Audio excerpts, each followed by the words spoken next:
que no hay que ocuparlos juntos por alteraciones en relación al mecanismo de acción. Sin embargo, vamos a hablar de este grupo de medicamentos, que son medicamentos que también tienen una acción inhibidora de la síntesis de proteínas. Tal es el caso de la clindamicina. Hablamos del espectro y hemos estado hablando del espectro de la clindamicina. Anteriormente, la clindamicina y las lincosaminas eran los medicamentos que se ocupaban cuando alguien era alérgico a la penicilina, tomando en cuenta que había otras alternativas, como el caso de la eritromicina, como el caso de la claritromicina, como en el caso de la citromicina. Estos medicamentos eran en forma oral. Pero si nosotros queríamos abordar una vía intramuscular que fuera un poquito más rápida, teníamos que buscar alguna otra alternativa con algún grupo de antibióticos que no fueran betalactámicos y que tuvieran una acción contra gram positivos y gram negativos, y contra anaerobios. Entonces empezamos a ver que estaban las lincosamidas, dentro de ellas la lincomicina. Hoy en día la lincomicina se ha dejado de usar porque ha habido mucha resistencia. Inclusive era uno de los medicamentos que se podían administrar por vía intramuscular o por vía endovenosa. Lo mismo pasa con la clindamicina.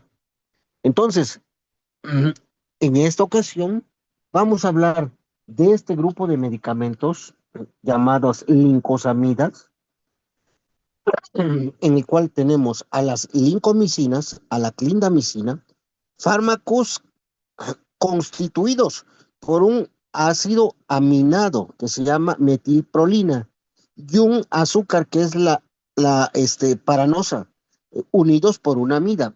De alguna manera esa es parte de la estructura química de estos medicamentos. Recordemos que estos medicamentos se unen a las subunidades ribosomales 50S de la bacteria e inhiben la formación de la cadena peptídica. No, hay mecanismos de resistencias que son muy similares a los macrólidos y resistencias cruzadas entre ambos. Así es que debemos de tener cuidado en relación a, a no usar o no utilizar medicamentos que tengan este mismo mecanismo de acción. Eh, Tiene actividad adecuada frente a estafilococos, por eso les digo que se usaba anteriormente como una alternativa para los pacientes que eran alérgicos a las penicilinas y que necesitábamos ser un poquito más agresivos, dar algún tipo de antibiótico inyectado. Para los neumococos, sobre todo el Streptococo piógenes, el estreptococo del grupo Viridians, cada vez es más frecuente el desarrollo de resistencia eh, estos fármacos. Tienen una actividad elevada frente a microorganismos anaeróbicos, que era lo que comentábamos, por eso decíamos Clinda y Metro, anaeróbicos gram positivos y gram negativos. Tenemos, por ejemplo, algunos como los peptococos, la bellonela, el Clostridium difficile, el Facioterium, los bacteroides frágiles, en fin, Clostridium difficile. No son tan activas a lo mejor contra el Clostridium. Es fácil contra el frágiles, pero contra el Clostridium tiene ciertas resistencias para algunos, ¿no? Entonces tienen actividad frente a Haemophilus influenza, sobre neumonía, y bueno, tienen efectos importantes en relación a estos medicamentos. Tienen una amplia distribución, alcanza concentraciones muy importantes en los tejidos, en la pleura, en el peritoneo, alcanza concentraciones elevadas en algunos abscesos, porque es para anaerobios, en la bilis, atraviesa con facilidad la barrera placentaria, eh, se eliminan mediante metabolismo hepático, se transforman en metabolitos y algunos activos se eliminan en la orina. pero tiene una mayor eliminación hepática. Es un antibiótico bien tolerado. Tiene efectos adversos muy importantes. Uno de los efectos adversos más importantes es la diarrea, pero tiene otro que se los voy a mencionar que se presenta en forma importante. Eh, la clindamicina se ha relacionado con la colitis pseudomembranosa, ajá, que es normalmente producido por Clostridium difficile. Por eso se dice que no es muy susceptible al Clostridium difficile. ¿No? ¿Qué tratamiento sería para este? Pues la banco. Se ha visto que la banco sería el ideal. Se ha descrito una gran acción para esto. No obstante, debe recordarse que hay que tener cuidado con algunos otros antibióticos. Se ha descrito también alteraciones locales cuando se administra en forma endovenosa, como por ejemplo tromboflebitis, algunas alteraciones intramusculares, alteraciones hematológicas, alteraciones hepáticas. Bueno, a grandes rasgos, esto es parte de estos llamados medicamentos, lincosaminas, ¿no? Los escucho, muchachos. Buenos días, doctor. Buenos días, compañeros. El día de hoy, pues vamos a, a ver estos medicamentos, ¿no? Estos fármacos, y pues vamos a empezar con la clindamicina. Ya lo estaba comentando el doctor, que pues la clindamicina más que nada pertenece a la familia de las lincosamidas, ¿no? En esta familia, pues incluyen la lincomicina y la clindamicina. ¿De dónde deriva la clindamicina o de dónde deriva la lincomicina? Pues de la especie Streptomyces liconensis, ¿no? Y pues, ¿qué es la clindamicina? Pues más que nada es un derivado semisintético de la lincomicina, que en su estructura química solamente va a variar en lo que es de un cloro en lugar del OH, ¿no? Del grupo hidroxilo. Y pues vamos a obtener esta forma química aquí que tenemos por este lado. Y pues bueno, ¿no? ¿Cuál va a ser su mecanismo de acción? Pues el mecanismo de acción de la clindamicina va a ser bloquear la transpeptidación y la translocación. ¿En qué consiste eso? Lo explicaban en la clase, ¿no? Que para la traducción del ARN mensajero y para la síntesis de proteínas, pues los ARN de transferencia pues van a venir colocando péptidos aquí para formar la proteína, más que nada, ¿no? Entonces, al bloquear la transpeptidación y la translocación, va a impedir la cadena, ¿no? de traducción o la creación de proteínas se mueva al siguiente punto, y esto impide que se sigan añadiendo más aminoácidos a la cadena polipeptídica. Entonces, digo más, sí. Y después de eso, ¿no? Pues el resultado de esto va a ser un efecto bacteriostático y en ocasiones bactericida. Bactericida que depende de la cantidad, ¿no? De la cantidad del fármaco. Y también cuál va a ser el espectro así a grandes rasgos, pues ya lo comentaba el doctor, principalmente ante bacterias aeróbicas y anaeróbicas gram positivas.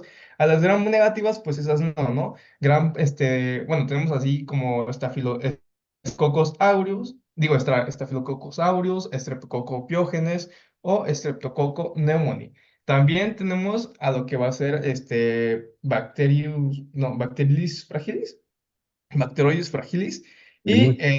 también a los Clostridium perfringens, pero no a los Clostridium difficile, y pues a esos no, porque, bueno, esos no, esos son resistentes al medicamento.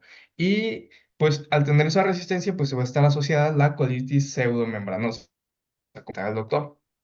Ese es el Entonces, riesgo, ¿no? Ese es sí, el ese es riesgo, el la gran riesgo. colitis pseudomembranosa. Normalmente uno de los efectos secundarios más importantes es la diarrea, pero la colitis pseudomembranosa es uno de los efectos secundarios que pudieran ser más comunes. ¿Qué se le puede dar? Metronidazol o banco. Esos son los dos tratamientos que se les puede dar a la colitis pseudomembranosa. ¿Por qué? Porque acuérdense que es anaerobio y esta no le da a ese anaerobio. En cambio, el metro sí le puede dar, la banco también le puede dar. A ver, ¿seguimos? Ok, y ya pues para hablar del ADME, pues vamos a tener una administración oral, y suponiendo que sea una dosis de 150 miligramos vía oral, pues va a pasar al intestino y la absorción en el intestino pues no va a estar interferida, ¿no? Por la presencia de alimentos en el estómago y esta se va a absorber en un 90-95% en el intestino, ¿no?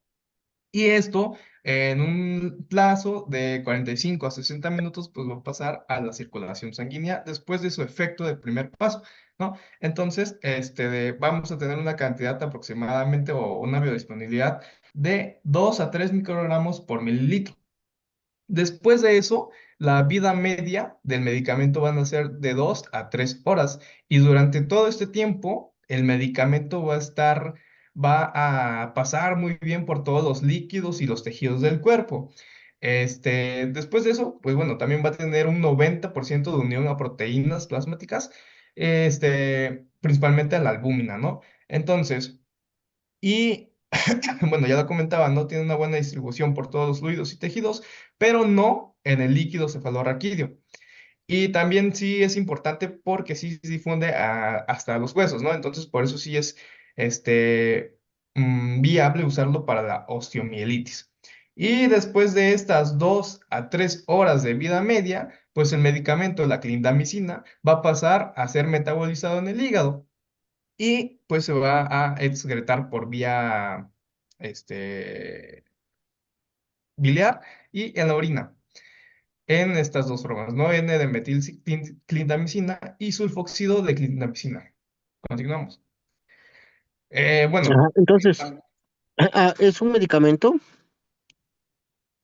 oral, bueno, oral y puede ser endovenosa y puede ser intramuscular. Tiene una buena absorción. Como dice su compañero, se une a las proteínas plasmáticas. Em, Después de varias dosis, pudiera darse en intervalos de 6 horas, pero normalmente se da cada 8 horas. En algunas ocasiones cada 12 horas, porque se prolonga la vida media. En los niños pueden alcanzar de concentraciones muy altas, hasta 16, hasta 4 microgramos por mililitro, la dosis que se administra es en relación a 8 a 16 miligramos por kilogramo de peso, ¿no? Entonces, eh, por vía parenteral también se puede administrar, da muy buena respuesta. Después de la inyección intramuscular se obtienen cifras muy importantes, hasta 3 horas, pero les vuelvo a repetir, normalmente se da cada 12 horas, ¿no? O cada 8 horas si la infección es muy importante. Este, Bueno, alcanza concentraciones muy altas. ¿Cuál es la dosis en los adultos? Normalmente es de 300 miligramos a 600 miligramos, ¿no? 600 miligramos por dosis. Así es que tendremos que dar 300 miligramos cada 8 horas aproximadamente, haciendo un, un grueso de más o menos 1200. Bueno, 3 horas se le pueden dar 900 miligramos hasta 1 gramo, ¿no? Ok, ¿qué más? no, pues continuamos, ¿no? Y también tengo que mencionar que de este 10 a 5% que no se absorbe por completo en el intestino, pues va a pasar, ¿no? Y se va a ir, digamos que matando a toda la flora intestinal y por lo tanto va a dejarle el espacio libre al Clostridium difficile, ¿no? Más aparte el porcentaje que se ha excretado en bilis, pero bueno, esto ya va a ser metabolizado. Y entonces, este porcentaje de medicamento que no se va a estar absorbiendo y que va a pasar directamente a erradicar, por así decirlo, a la flora del Recording in intestino, progress. entonces, pues va a causar que el Clostridium difficile aproveche y pues es ahí donde va a causar pues, este efecto adverso, ¿no? Que no queremos. Bueno, en cuanto a los usos terapéuticos, pues sí, lo comentaba el doctor, que en adultos, recomendable, pues vamos a tener dosis de 150 a 300 miligramos aproximadamente cada 6 horas. Y en infecciones graves nos comenta la bibliografía que puede ser dosis de 300 a 600 miligramos cada 6 horas. Y en los niños, pues ya la dosis va a ser por miligramos, kilogramos por día, de 8 a 12 y en 3 a 4 dosis al día, ¿no? También está esta presentación, ¿no? Palmitato de clindamicina. Y en infecciones graves, pues vamos a poder darle de 3 a 25 miligramos por kilogramo por día. Igual en 3 a 4 dosis por día. La fosfato de clindamicina pues va a ser de una presentación que se puede administrar vía intramuscular y vía intravenosa. En infecciones graves, obviamente, también de 1.200 a 2.700 miligramos, pero por día, ¿no? Ya no por dosis. Y también, pues en niños, de 15 a 40 miligramos por kilogramo por día, repartidos en 3 a 4 dosis. Y pues bueno, ¿cuáles van a ser pues las indicaciones, ¿no? ¿Cuándo vamos a usar el fármaco, el medicamento? Pues cuando tengamos infecciones de la piel, infecciones del tracto respiratorio, principalmente por neumonitis Yerbechi, combinado con primaquina. Y también vamos a poder usarlo en la osteomielitis, así como en la encefalitis por Gondi. Y también esto se combina para el tratamiento de Gondi, pues con pirimetamina y leucovorina. Así como también vamos a poder usarla en la malaria, combinando clindamicina con quinina. Ok, continúen. Ok, seguimos. Bueno, doctor, buenos días. Continuamos con lo que es la quinopristina. Este igual va, como ya habíamos comentado, este va a sintetizar en las proteínas de la subunidad 50S del ribosoma bacteriano. Estas van a Ujú. ejercer un efecto bactericida. Siguiente. Bueno, son dos, ¿no? Aquí tenemos dos importantes, la quinopristina y la dalfopristina. De hecho, es una combinación, por eso se llaman streptograminas. Estos compuestos son derivados semisintéticos y producidos por streptomyces. Estas pristanamicinas han estado disponibles desde hace mucho tiempo. Se han ocupado para la resistencia de algunas bacterias importantes. Sin embargo, tiene un mecanismo de acción igual, ya lo vimos sobre las unidades ribosomales, ¿no? Y tiene un espectro muy amplio, puede actuar sobre algunas cepas beta hemolíticos, con algunos estreptococos beta hemolíticos, estreptococos coagulasa negativos, puede actuar sobre Musarella catarralis, Neisseria, clamidia, en fin, tiene un espectro muy importante, ¿no? Pero son medicamentos que pues, los ocupamos cuando no tenemos otra alternativa, ¿no? Bien, ¿seguimos? Siguiente, por favor. Bueno, como ya habíamos dicho, esta tiene una actividad antimicrobiana. Esta puede ser, estas son activas en bacterias gram positivas, que habitualmente son sensibles. Estas podrían ser como Staphylococcus, Faucemium, Pneumoniae, Piógenes y Agalactiae. Siguiente.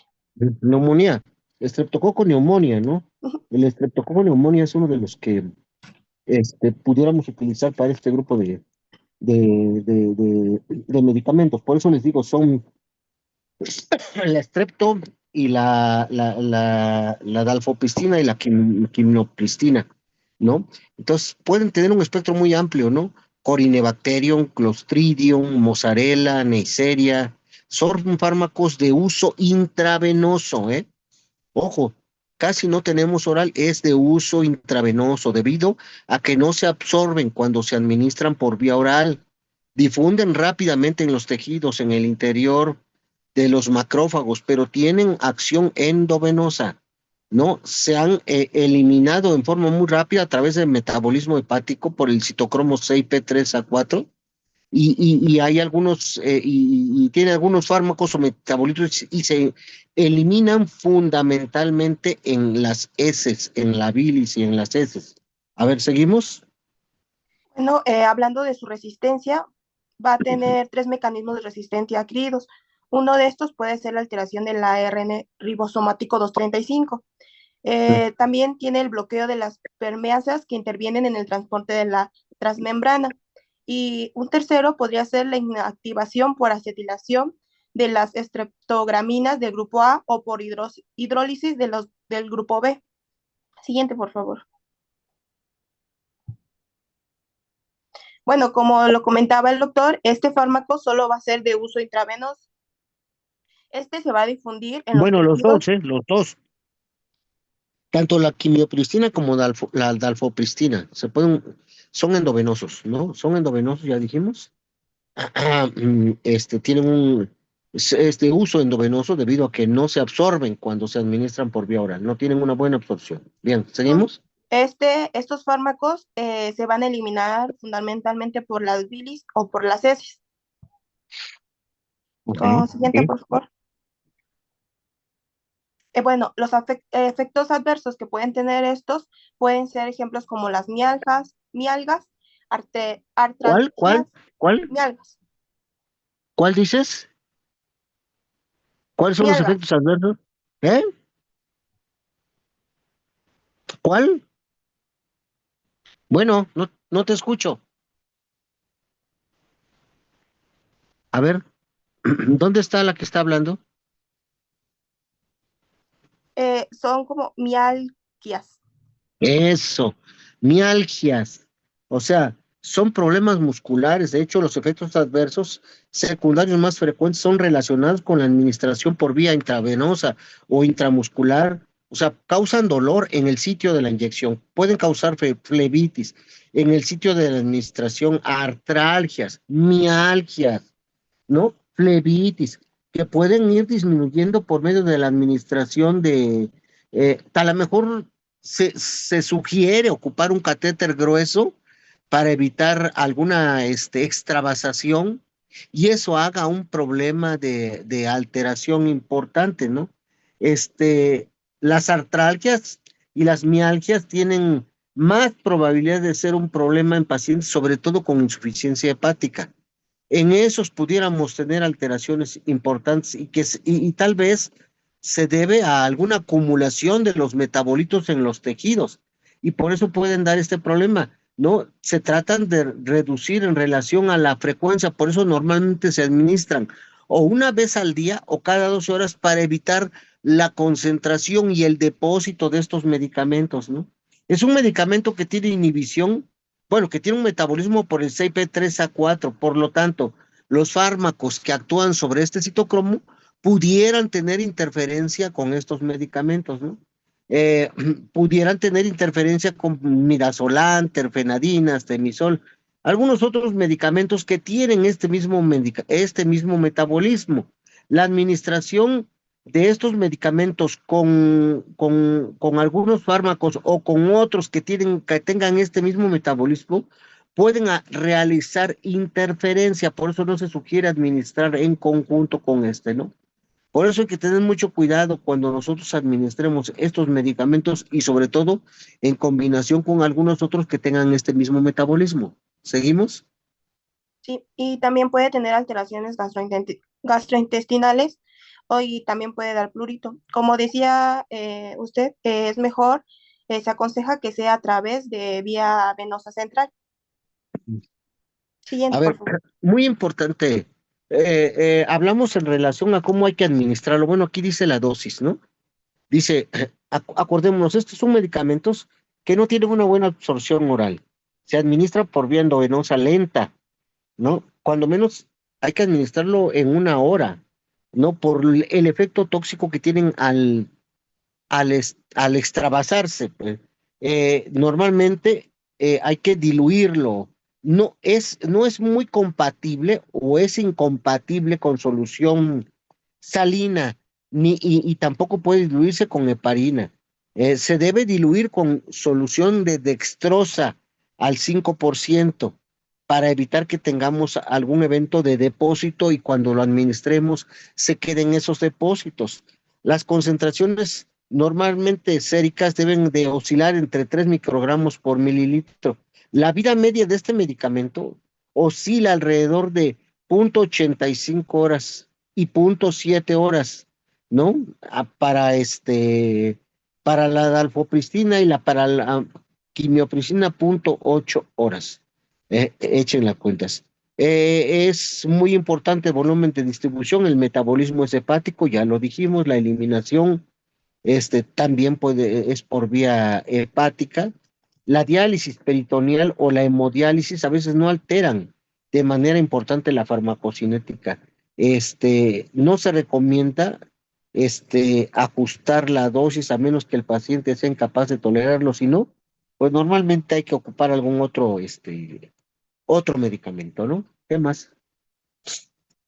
Esta está indicada en tratamiento de infecciones complicadas de la piel y partes blandas. Y también puede ser de neumonías nosocomiales producidas por gram positivas. Como ya lo dijo usted, la dosis va a ser de 7.5 cada 8 horas. Esto va a ser por vía intravenosa y debe ser una infusión lenta. ¿Sí? Ujú. Bien, ahora vamos a hablar de la Bueno, terapia la DOAC. dalfopristina y la quimiopristina es la misma, ¿eh? O sea, no vamos a tener cambios con estos. Yo creo que seguimos con la otra. Pasamos, que son las streptograminas, porque se combinan indicaciones. Y esto vamos a ver estas, a ver. ¿Cuáles son estas? Bueno, Las ahora vamos llamadas, a hablar sobre, ajá, linesolit. El linesolit se llaman, ¿cómo se, y esto que dice, isoxolidinonas, ¿no? Isoxolidinonas. Ajá. Esta familia incluye el único antibiótico que es el linesolit. Bueno, está otro que es el tedisolit, pero normalmente el más conocido es el linesolit, ¿no? Este es caracterizado por inhibir la formación de complejos en relación a la síntesis proteica. Fíjense, todavía estos pues siguen actuando sobre la síntesis de proteína, ¿no? Tienen una muy buena actividad contra estafilococos, estreptococos, algunos anaerobios, por ejemplo, el bacteroides frágiles, que vean ustedes que es muy difícil que podamos tener una acción contra él. Eh, tiene una buena absorción oral, este sí podemos administrarla en forma oral. Se une a las proteínas plasmáticas. Eh, eh, Se metaboliza en el hígado por oxidación y produce un ligero efecto inhibidor de algunos medicamentos como la MAO, que pueden potenciar la acción de fármacos. Pueden ser aumentar la acción de la MAO o inhibir la acción de este medicamento. Ok, los escucho, chicos. sí, como ya mencionaba el doctor, vamos a hablar de las isoxalodinas, que en esta familia se incluye el linesolit y el tinosolit. Ambos se van a caracterizar por inhibir la formación del complejo de iniciación de la síntesis, que es fijarse a la subunidad 50S ribosómica y producir por consiguiente un efecto fundamentalmente bacteriostático. Sí. En cuanto a su farmacocinética, pues tanto el linesolit como el tidesolit se van a administrar por vía oral y parenteral. Ambos tienen una buena absorción por vía oral, alcanzando concentraciones similares a las obtenidas por vía intravenosa. Y en cuanto a la unión a proteína plasmática es baja. Y en cuanto a su distribución, pues tiene una buena penetración tisular. Bueno, son medicamentos que se absorben bien después de la administración oral. Pueden administrarse tal vez con alimentos o sin alimentos. Ahí no tenemos ningún problema, ¿no? Normalmente se alcanzan concentraciones máximas en 1 o 2 horas, concentraciones que oscilan entre 14 microgramos por mililitro normalmente. La dosis única que se les da es de 600 miligramos en adultos. ¿Sí? La vida media de este medicamento oscila entre 4 a 6 horas, pero el medicamento puede prolongarse, inclusive se pueden dar cada 8 o hasta cada 12 horas, ¿no? Tienen una muy buena distribución en los tejidos, se distribuyen muy bien, se metabolizan, ya lo dijimos, por medio de oxidación enzimática, ¿no? Es un medicamento que alrededor del 80% aparece en la orina, tiene una buena eliminación. 10% de la dosis administrada puede eliminarse en las heces. Los pacientes con insuficiencia renal no alteran de manera apreciable las concentraciones séricas. En algunas personas con insuficiencia renal se acumulan estos metabolitos y normalmente sus vidas medias pues se prolongan, ¿no? Pueden prolongarse hasta el 100%, hasta el 50%, ¿no? No, son medicamentos que pueden eliminarse en determinado momento por toxicidad, por diálisis peritoneal. Bien, ¿seguimos? Y sobre el Inesolid, pues este difunde bien a músculo, a la cámara vítrea y tejidos blancos, así como al parénquima pulmonar. Aquí alcanza concentraciones de 100 hasta el 450% de las concentraciones plasmáticas. Y en cuanto a su penetración ósea es del 70%. En cuanto a la concentración meningia, alcanza un 38% en modelos animales. Siguiente. Ujú. ¿Seguimos? Bueno, sobre su metabolismo y eliminación, pues el metabolismo se da principalmente por oxidación no microsomal que nos va a llevar a metabolitos inactivos.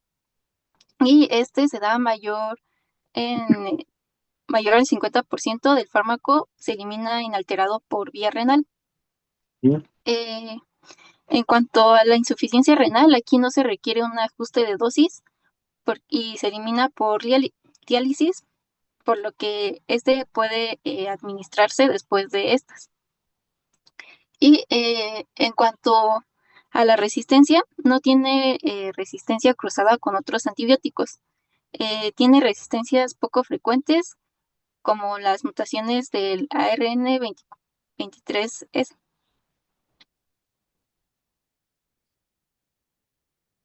Siguiente. Eh, en cuanto a sus interacciones, pues el Inesolid tiene un ligero efecto inhibidor reversible, no selectivo de la MAU. Y vamos a tener precaución con antidepresivos, simpaticomiméticos y serotoninérgicos. También se ha descrito casos de síndrome serotoninérgico con su uso asociado a antidepresivos inhibidores de la recaptación de serotonina. Y en cuanto a sus efectos adversos, pues nos va a producir diarrea, náuseas, cefalea y mielosupresión, que es, hay que llevar un control hematológico en tratamientos prolongados y neuropatías en tratamientos largos. También está contraindicado en fenilcetonuria. Y aquí vamos a dar formulación oral. Siguiente. A ver, me perdí, yo ya no les estaba yo escuchando. A ver, regrésala, por favor. Ya no los escuché y tuve que salirme y volver a entrar. Bueno, estamos hablando de interacciones farmacológicas. Yo les había comentado en relación de las interacciones farmacológicas que tienen con la MAO, ¿no? Eso lo habíamos comentado en relación a las interacciones farmacológicas que tienen con los inhibidores de la monoaminoxidasa. De hecho, estos medicamentos deben evitarse dar con algunos antidepresivos inhibidores de la MAO, porque pueden inhibir la acción de este medicamento. De hecho, pueden inhibir la vida media de este medicamento, inclusive pueden prolongarla o pueden inhibir la acción de la MAO. Entonces, por eso es muy importante entender que estos medicamentos no deben estarse utilizando con inhibidores de la MAO. Hablamos de efectos adversos dentro de los cuales, bueno, pues vamos a tener molestias gastrointestinales, cefalea, exantema, puede haber trombocitopenia, inclusive en un porcentaje bajo, pero sí puede haber, en un 2% aproximadamente. Es necesario estar checando las plaquetas, ver los eventos o evitar administrar con medicamentos anticoagulantes para aumentar el efecto de sangrado. Es un inhibidor específico de la monoaminoxidasa, como ya la vimos también. Los individuos que reciben tratamiento con fármacos adrenérgicos o serotoninérgicos hay que tener mucho cuidado.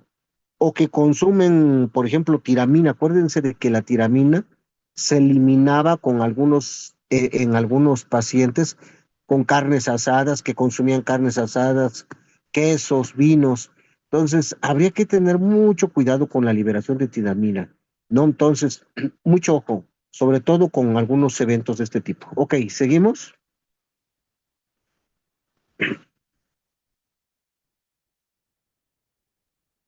Bueno, en cuanto a las indicaciones, pues la eh, asociación con la quinopristina y la dalfopristina está indicada en el tratamiento de infecciones complicadas de la piel y partes blandas, y de neumonías nosocomiales producidas por gram positivos, aunque suele reservarse para el tratamiento de endocarditis y otras infecciones graves causadas por Enterococcus faecium, que son Bueno, resistentes.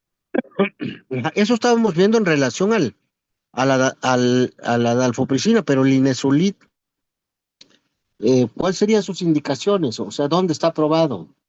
¿Está aprobado en qué? Enterococcus faecium, resistente a la vancomicina, en algunas neumonías nosocomiales causadas por Streptococcus aureus, ¿no? En neumonías adquiridas en la comunidad, sobre todo por cepas de Streptococcus pneumonia, ¿no? Algunos sensibles a penicilina en el aureus. Vean ustedes cómo hay algunas otras alternativas para el aureus, no solamente la vanco y no solamente las inhibidoras de penicilina o las ceftriaxonas. Estas son algún otro tipo de alternativas para poder tratar algunos pacientes de este tipo, ¿no? ¿Qué más?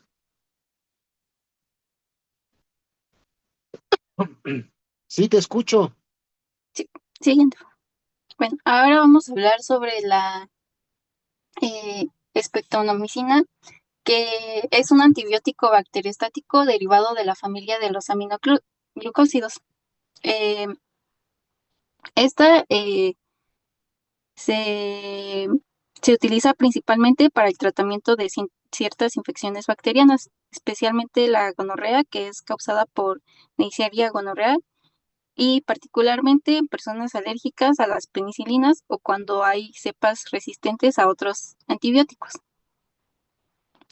Ujú. Siguiente. De hecho, la indicación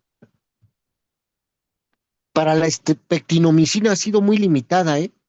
O sea, se utiliza ah, para, para la gonorrea, ¿no? Ese es casi más el tratamiento para la espectinomicina. Hay algunas especies gram negativas, pero normalmente se ha visto que esta es una buena acción para la gonorrea, ¿no? Inhibe en forma selecta la síntesis de proteínas, sí, sigue habiendo acción sobre la síntesis de proteínas. Creo que hasta que entremos en el próximo, que es la polimicina, hasta ahí ya se terminan las síntesis de proteínas. Todo esto que hablamos entra sobre la síntesis de proteínas y sobre todo sobre las unidades ribosomales 50S. Tienen una acción muy importante sobre estos medicamentos, sobre la gonorrea. Eh, Se absorbe rápidamente después de la inyección intramuscular. De hecho, pues la administración es más intramuscular y es un fármaco que se liga a gran importante a las proteínas plasmáticas y normalmente es una vida media muy larga, ¿no? Puede durar hasta 24 a 48 horas. Ok, ¿qué más? ¿Seguimos? Eh, en cuanto a su mecanismo de acción, pues esta inhibe la síntesis de proteínas bacterianas al unirse a la subunidad 30S del ribosoma. Eh, en cuanto a su administración, pues generalmente se administra por vía intramuscular. Eh, Se va a absorber rápidamente después de una inyección intramuscular.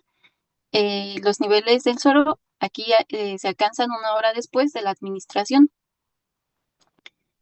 y se une débilmente a las proteínas plasmáticas. Eh, Ok. Vimos que normalmente su uso es muy limitado, ¿eh? Su uso es limitado a la gonorrea y esto es, pues, se utiliza en pacientes cuando nosotros tenemos alergia a la penicilina. Pero tenemos otras alternativas, chicos, para la gonorrea. ¿Cuáles otras alternativas, chicos? Que me digan. ¿Cuáles otras?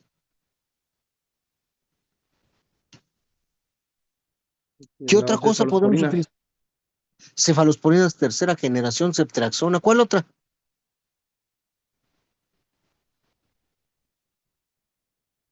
Antes usaba ciprofloxacina, pero ya tiene Eso, mucha resistencia. las quinolonas también, ¿no? Entonces hay otras alternativas.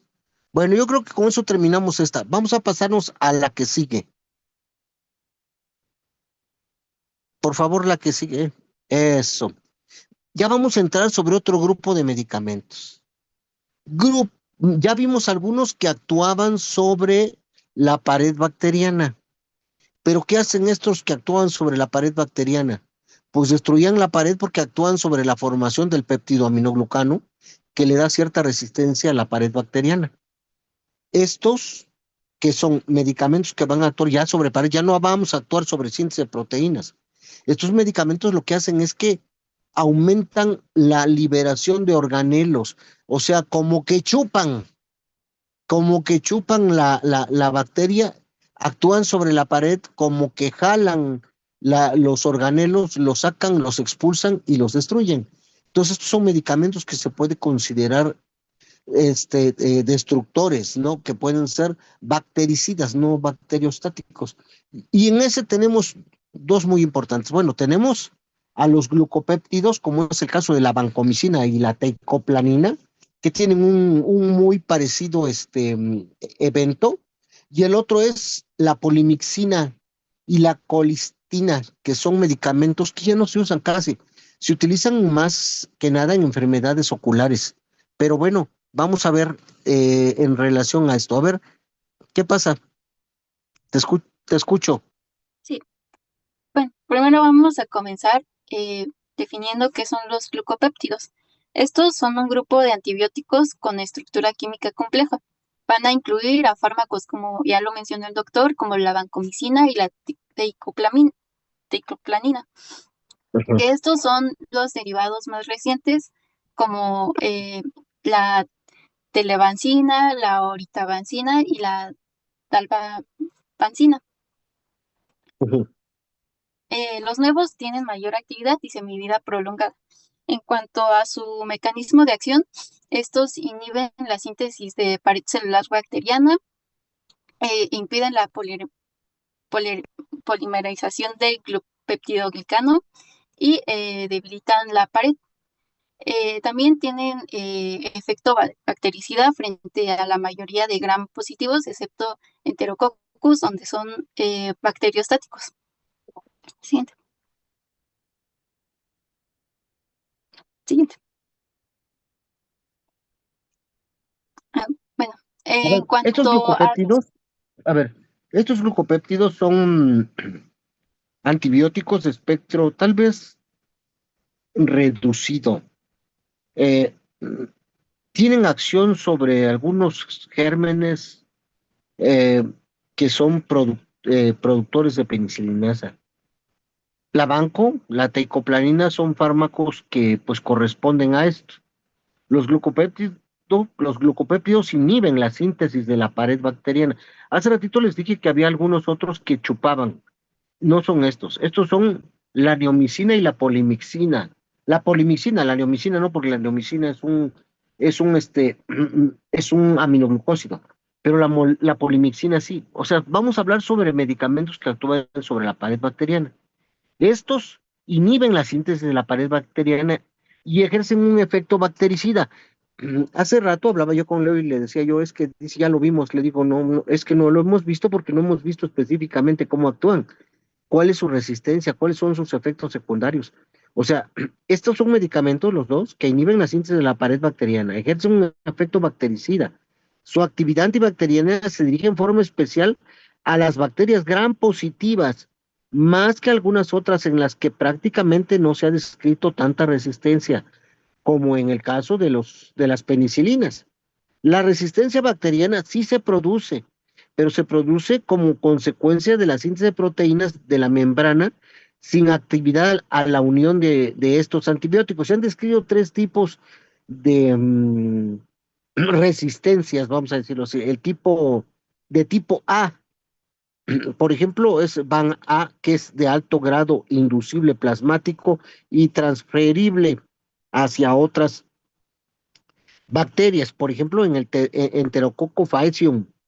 También hay resistencia cruzada entre dos fármacos, los que tienen la famosa VAN A y VAN B. Ahorita vamos a ver en relación a esta resistencia, por qué se le llama así resistencia, VAN A, VAN B y todos estos eventos en relación a estas, eh,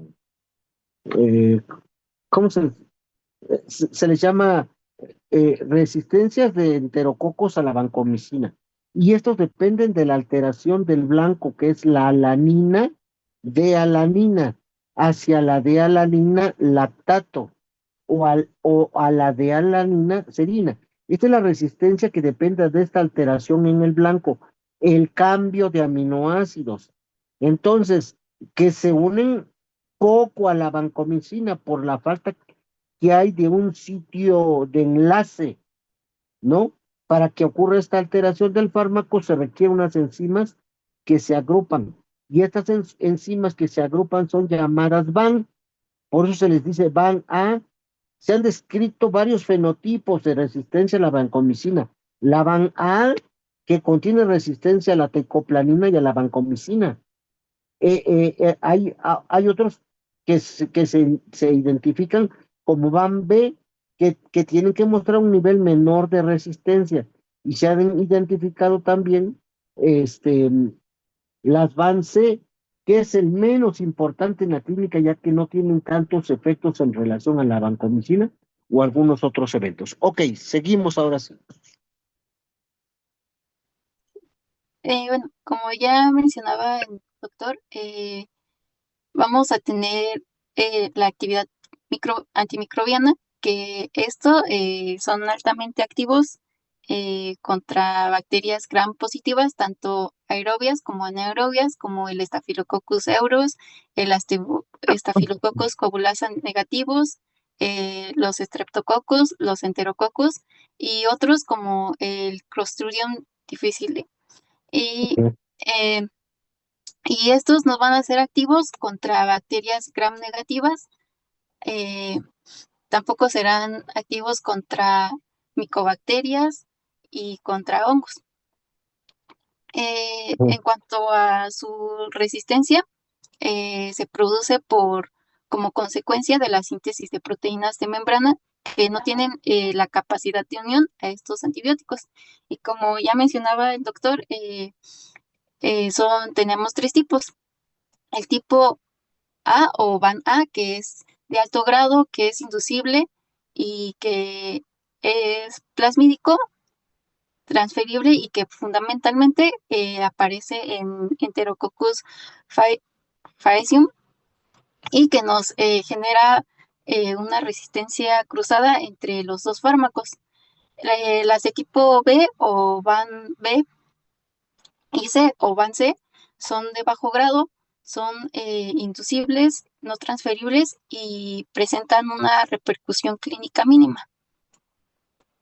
Pero, ok, nada más recordando, los glucopéptidos inhiben la síntesis de la pared bacteriana como mecanismo de acción y solamente son más factibles para gram positivos. Ahora, estamos hablando de la resistencia bacteriana, se produce como consecuencia de la síntesis de membranas sin capacidad de unión de estos antibióticos, o sea, se sintetizan las membranas pero no se unen al antibiótico.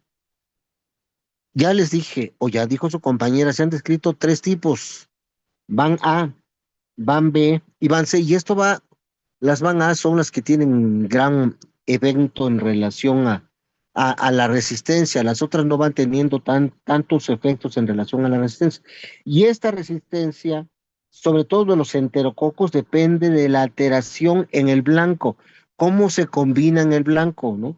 Por ejemplo, ya dijimos alanina de alanina, o hacia alanina de lactato o hacia alalina de serina. Por eso se consideran van A, que se unen u- poco a la vancomicina, por eso tienen este evento, porque falta un lugar donde se unen.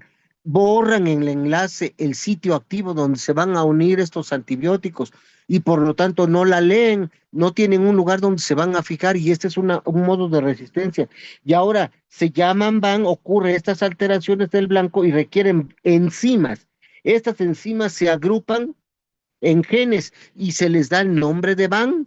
Por eso se llaman van A, van B, van C. Ya dijimos que las van A confieren gran cantidad de resistencia tanto a teicoplanina como a vancomicina. Las van B tienen a mostrar menos resistencia a estos microorganismos. Y las van C es menos importante todavía, puesto que tienen menos resistencia. No se ha definido resistencia a la vancomicina, por ejemplo, ¿no? Hay algunas otras como van D, van E. Probablemente se han identificado algunas otras que hasta el momento no se ha visto tanta sensibilidad, sobre todo a los estafilococos. ¿Quedó claro, muchachos, o hay alguna duda?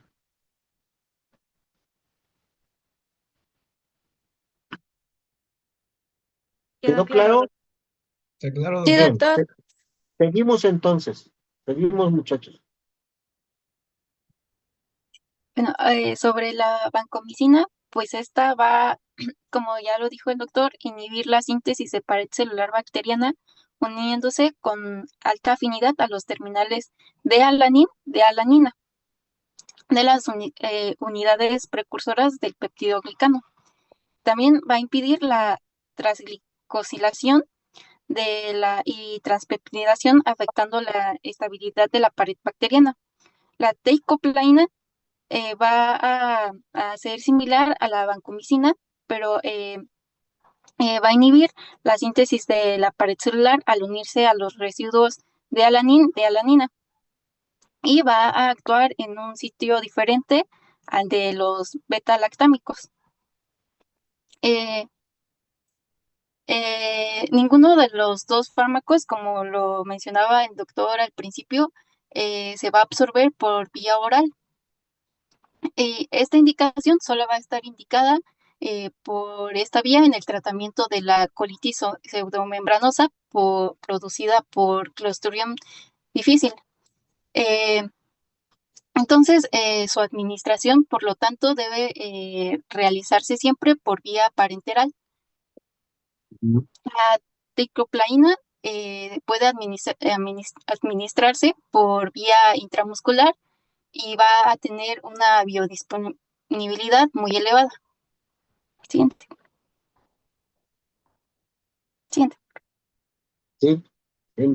Acuérdense, vancomicina, resistencia al Clostridium difficile, no. Es ahí, ¿cuál dijimos que era, dónde se presentaba Clostridium difficile? ¿En qué? ¿Intoxicación? ¿Por qué?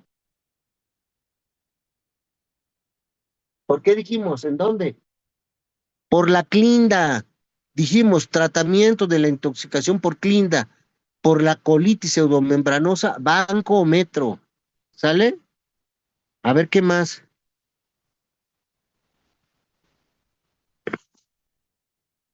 Seguimos, chicos. Eh, bueno, en cuanto a su distribución y eliminación, la unión a proteínas va a ser baja en el caso de la vancomicina. Y en el caso de la teicoplaina, esta va a superar el 90%. Ambos antibióticos se distribuyen ampliamente por los tejidos y fluidos corporales, siendo la penetración en hueso del 15 al 20% para ambos glucopéptidos. Y en ausencia de inflamación, no atraviesan la barrera hematoencefálica. Sin embargo, en casos de meningitis como la vancomicina, va a alcanzar concentraciones del 10 al 20%. La eliminación se va a dar fundamentalmente de manera renal, aunque ambos fármacos sufren metabolismo hepático que afecta más o menos el 10% de la dosis. Y ninguno de los dos fármacos se va a hemodializar. Solo Ajá. A ver, parcialmente. este, ¿es un medicamento que se absorbe por vía oral?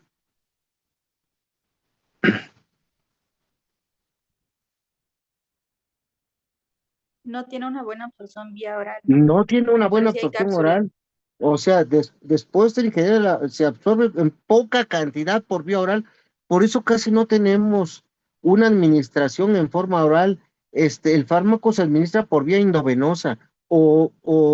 Y hay veces que, que es endovenosa, casi no se ocupa intramuscular por efectos secundarios que pudiera tener y la liberación no se administra, no debe administrarse, casi la administración es endovenosa. Una sola dosis endovenosa de 1 gramo produce concentraciones plasmáticas muy importantes, ¿no? Y después de un lapso de 1 o 2 horas tiene concentraciones muy altas. El fármaco tiene una vida media plasmática de casi 6 horas, pero si inclusive se puede dar cada 12 horas. Sí, en poco tiempo, el 30% son de las proteínas plasmáticas, pero el fármaco aparece en diversos líquidos, inclusive líquido cefalorraquídeo. Por eso se puede dar para estafilococos aureus o estafilococos pneumonia. Cuando las meninges están inflamadas, normalmente hasta el 70, 30, 70%, ¿no? En el pericardio se llega adecuadamente, cerca del 90% se excreta por filtración glomerular. El fármaco se acumula cuando empeora la función renal.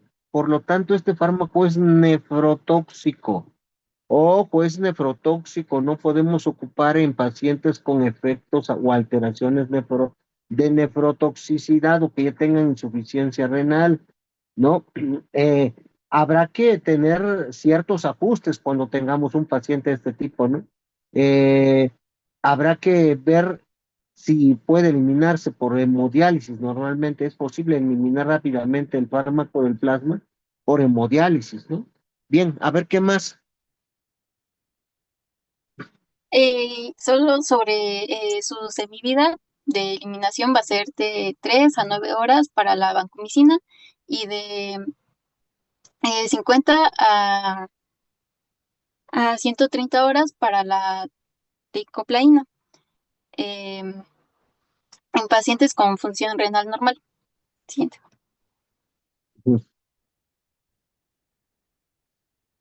Bueno, en cuanto a sus efectos adversos, vamos a tener nefrotoxicidad, que esta va a estar asociada a niveles plasmáticos altos o a su uso prolongado. También vamos a tener neurotoxicidad auditiva como acúfenos, pérdida auditiva, que no siempre va a ser reversible. Y en casos esporádicos vamos a tener toxicidad vestibular, leucopenia, alteración hepática, fiebre y erupciones cutáneas. Un punto importante es que si hay una infusión rápida de la vancomicina, nos puede producir síndrome del cuello rojo, que se caracteriza por la presencia de una erupción vacopapular muy eritematosa y pruriginosa que la vamos a localizar en la parte superior del cuerpo. Y no se trata de un fenómeno alérgico, sino que es debido a la liberación de histamina por la Ajá. desgranulación de los mastocitos. ¿Cómo podemos evitar esto? Pues se evita al administrar el fármaco diluido en una infusión de al menos 1 hora de duración. Ajá. Por Además, eso no se debe administrar en forma intramuscular, porque puede causar este tipo de eventos. Lo ideal es administrar un catéter grueso, un catéter central. Anteriormente se conocía como el síndrome del hombre rojo, pero realmente no es todo no se va a pintar todo de rojo, ¿no?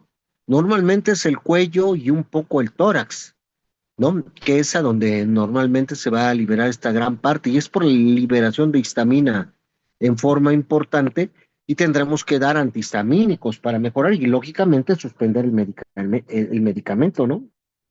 Esto es más común en la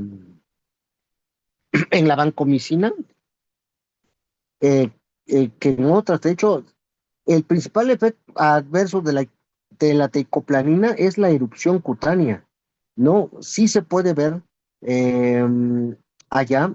La otra es la neutropenia, la ototoxicidad, que también es la que se puede presentar. Pero es muy común en la vancomicina. El síndrome del cuello rojo, el síndrome del hombre rojo, es muy importante y hay que tomarlo en cuenta, chicos. Ajá, ¿qué más? Y la nefrotoxicidad, ¿no? Ojo, ¿no? Debemos de tener problemas. Un paciente con problemas de insuficiencia renal, ojo con la banco, por favor. ¿Qué más? ¿Seguimos? La vancomicina también nos puede producir fenómenos de irritación local. Por esto debe administrarse por previa dilución a través de una vía venosa central. Siguiente. Y así es, lo que yo les decía. Por eso no Bueno, se administra en forma intramuscular, solamente en forma endovenosa, chicos. Endovenosa, no intramuscular. ¿Quedó claro, chicos? ¿Quedó claro esto? Sí, doctor. Sí, doc. Palomita, ¿quedó claro? Sí, doctor. Eso. Lucy, ¿quedó claro? Quedó claro, doctor. ¿Y Celes, dónde anda? Aquí, No, no doc, vino. pero también quedó claro. Ándale, pues. Seguimos, a ver, chicos. Vamos a estar hasta la 1. Les digo una cosa. Tenemos 2 antibióticos que nos hacen falta y son muy cortos.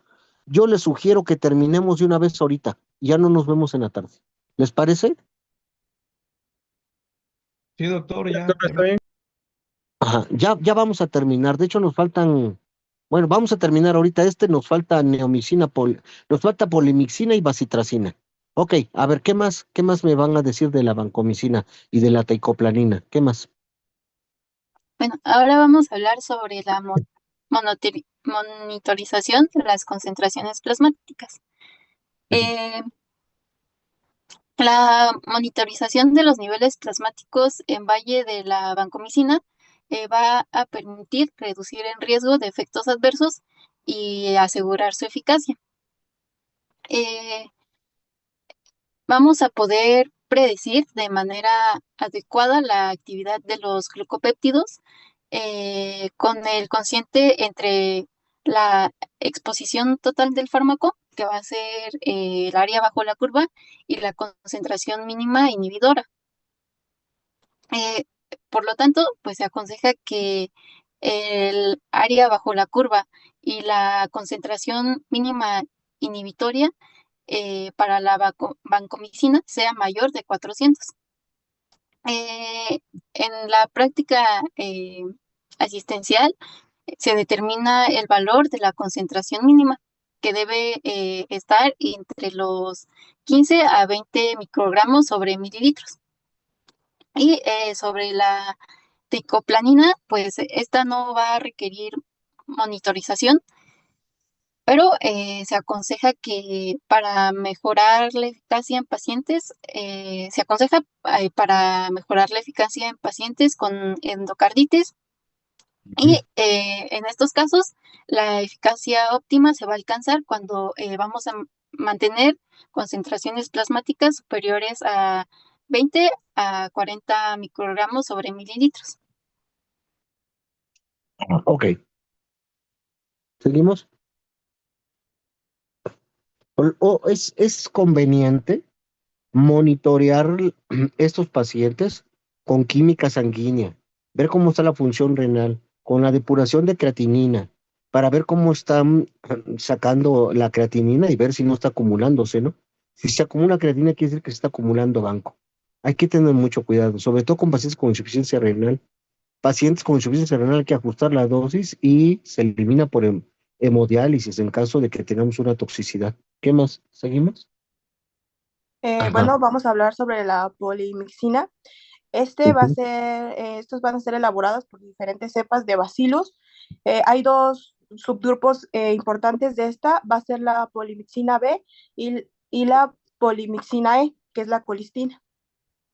Las polimixinas están compuestas por un anillo peptídico policatiónico unido a un ácido graso. Esto va a hacer que ejerzan su acción antimicrobiana interactuando con la región del lípido A del lipopolisacárido. Esto va a aumentar la permeabilidad de la membrana citoplasmática. Actualmente existen dos formas comerciales de estas. Una va a ser el sulfato de colistina y la otra va a ser el colistemato de colistina. Siguiente, por favor.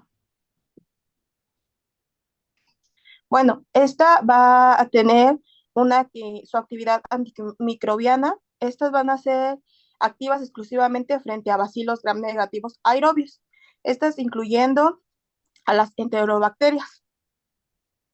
Siguiente. A ver, chicos, ¿qué son estos medicamentos? Estos medicamentos se consideran también nefrotóxicos, ¿eh? Sobre todo por vía parenteral, por eso ya no se usan.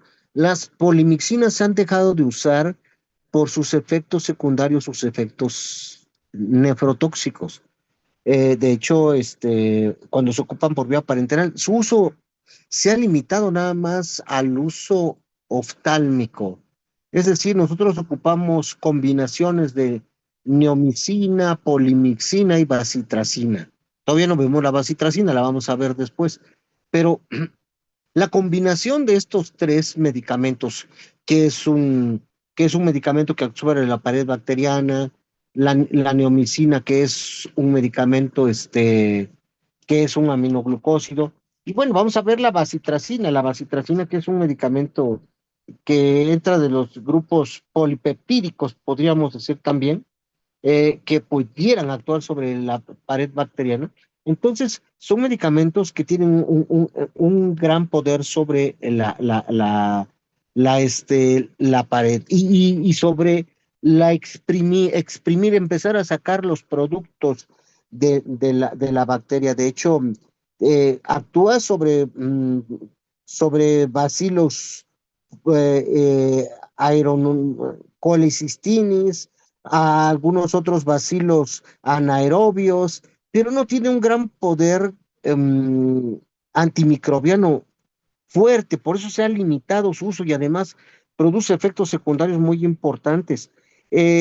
La polimixina puede actuar sobre bacterias gram negativas, incluidas algunos enterobacterias, puede actuar sobre pseudomonas, aunque ya tenemos algunas otras, sobre pasteurela, sobre klebsiella. Son medicamentos, se les llama antipáticos tensoactivos que contienen grupos lipofílicos, ¿no? Y que tienen potente acción sobre los fosfolípidos, por eso penetran sobre la membrana, sobre las bacterias, y terminan por romperlas. La permeabilidad de la membrana bacteriana cambia con su penetración y hace que de alguna manera salgan los organitos del citoplasma, entonces vacían el citoplasma. Son medicamentos que tienen hoy en día ya mucha resistencia, impiden la penetración sobre las membranas, eh, evitan que entre en forma fácil y por lo tanto ya no hemos tenido efectos terapéuticos más efectos secundarios. No, estos son medicamentos que se absorben bien por vía oral, se absorben en las mucosas y se han sugerido darle en algunas otras infecciones como en las quemaduras. Hoy en día lo ocupamos más en los problemas oftálmicos. Yo creo que ese es el evento más importante, las infecciones de la piel, las mucosas, los ojos, los oídos, son muy sensibles. Las otitis externas, a veces causadas por algún problema de pseudomonas o algún otro estafilococo, enterococo, son muy fácilmente útiles, sobre todo por pseudomonas. Las úlceras corneales de infecciones por pseudomonas son muy susceptibles a la aplicación de polimixina y se suele lograr la curación. ¿Cuál es el efecto secundario? Pues la nefrotoxicidad es lo más importante, ¿no? La sensibilidad al riñón y los problemas nefrotóxicos. A ver, los escucho rápidamente. Sí, bueno, como comentaba, su vía de absorción va a ser intravenosa. Esta puede ser una de las más usadas para infecciones sistemáticas y también leí que puede ser por Bueno, vía inhalatoria. bueno, no es la única vía, es la más usada. Bueno, sí se ocupa, pero la más usada hoy en día es la oftálmica, ¿eh? O sea, es la más usada, en combinación con algunos otros como neomicina, polimixina y lo que vamos a ver que es la bacitracina. Yo creo que es lo más usado ahorita. Ajá, ¿qué más? Ajá, vía inhalatoria, esta también se utiliza especialmente la colistina. Esta puede ser en infecciones respiratorias como en fibrosis quística. Esta se va a distribuir principalmente en el comportamiento extracelular, bajo penetración en el sistema nervioso central. Se une moderadamente a proteínas plasmáticas. Siguiente. Su eliminación de la polimixina B principalmente va a ser por vía no renal, metabolismo hepático poco claro. La colistina se elimina, esta sí va a ser eliminada principalmente por vía renal. Su vida media de la polimixina B es aproximadamente de 6 a 12 horas y de la colistina va a ser de 3 a 5 horas. Siguiente. Ojo, ya vimos cuál es su efecto. Yo creo que no tenemos que, estamos viendo la nefrotoxicidad y los efectos pues ya los vimos en oculares, más que otra cosa, ¿no? Nefrotoxicidad, neurotoxicidad, pues sí, por eso se ha dejado de usar. Bien, vamos a otra. Vamos a ver a la bacitracina. ¿Tienes la bacitracina? Eso, excelente. A ver, háblame Ok, sobre la ok. bacitracina.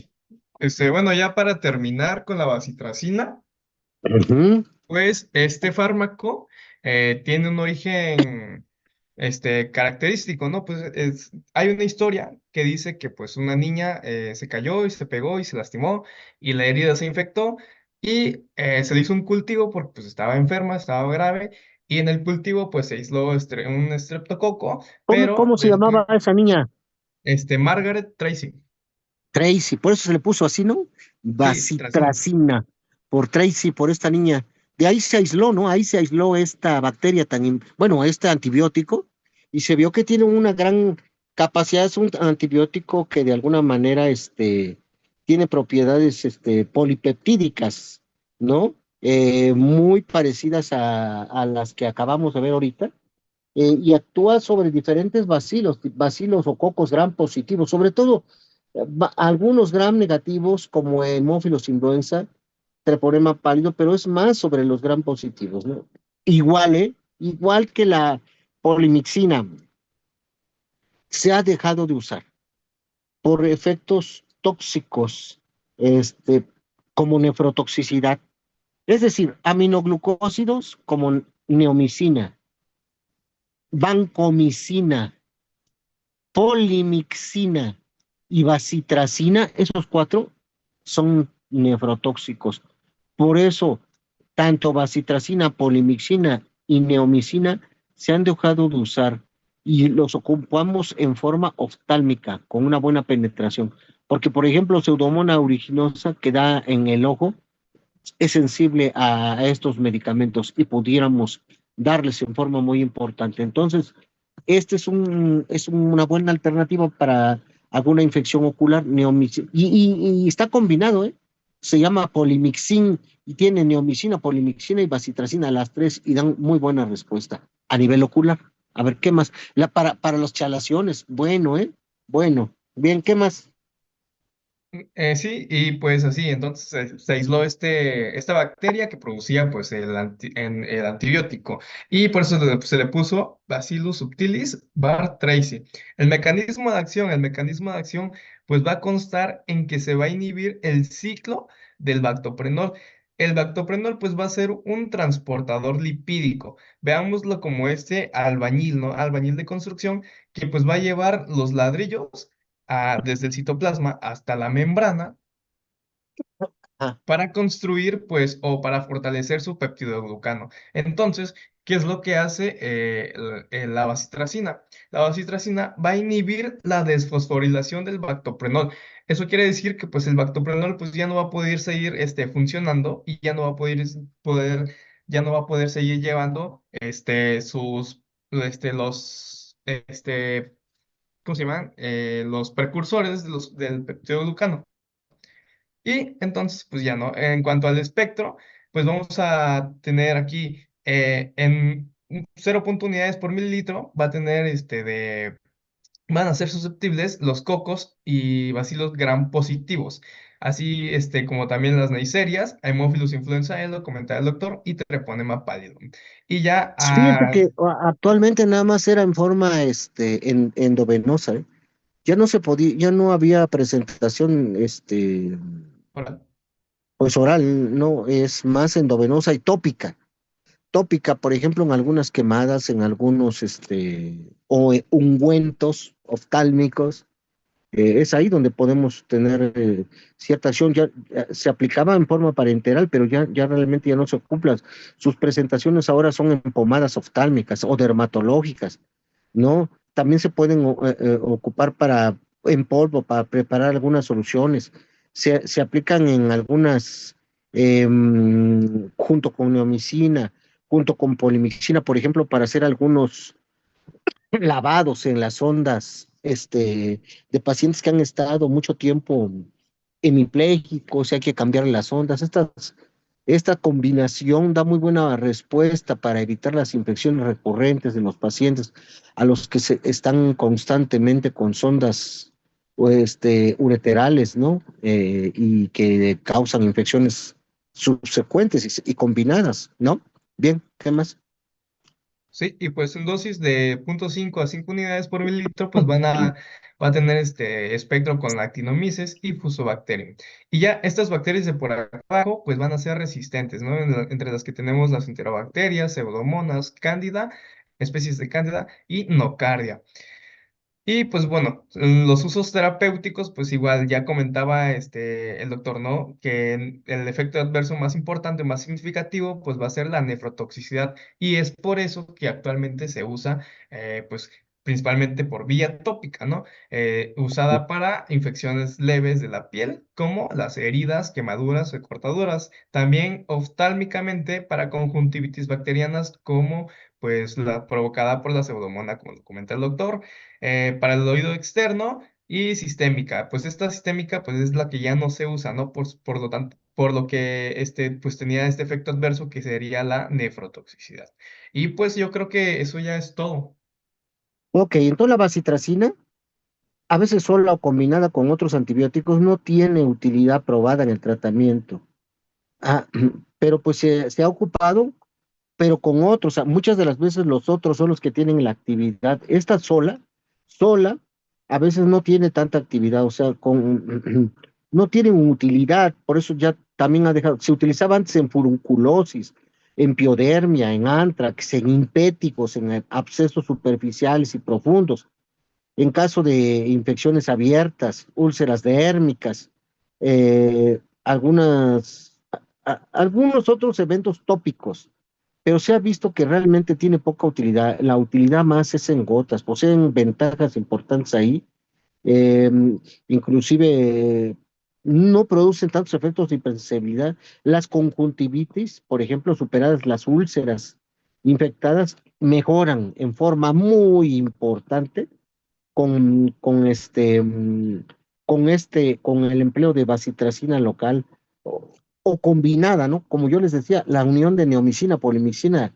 y bacitracina dan excelentes resultados. Se han utilizado en algunos estafilococos, pero sobre todo en los ojos. Es ahí donde nosotros tenemos. ¿Por qué? Porque los problemas endovenosos pues, nos pueden causar efectos tóxicos como la nefrotoxicidad. ¿Vale? Bien, chicos. Bueno, creo que con eso terminamos ya, por fin. Ya con eso terminamos, ya no creo que ya no nos vemos en la tarde porque este era lo que nos quedaba, ya con eso ya acabamos lo que teníamos que terminar en relación a antibióticos. ¿Hay alguna duda en relación a lo que vimos, muchachos, en relación a lo que acabamos de ver como último día de clase? No, doctor, ninguna. Ninguna duda, doctor. ¿No? Leo, Aquí estoy. Vianey, ¿estás Todo Vianey? claro. ¿Dónde andas, Vianey? ¿No está la Vianey? No, doctor, no está. Malvada, Vianey ya va a estar en Puerto. ¿Y la China? ¿Dónde estás, mi China?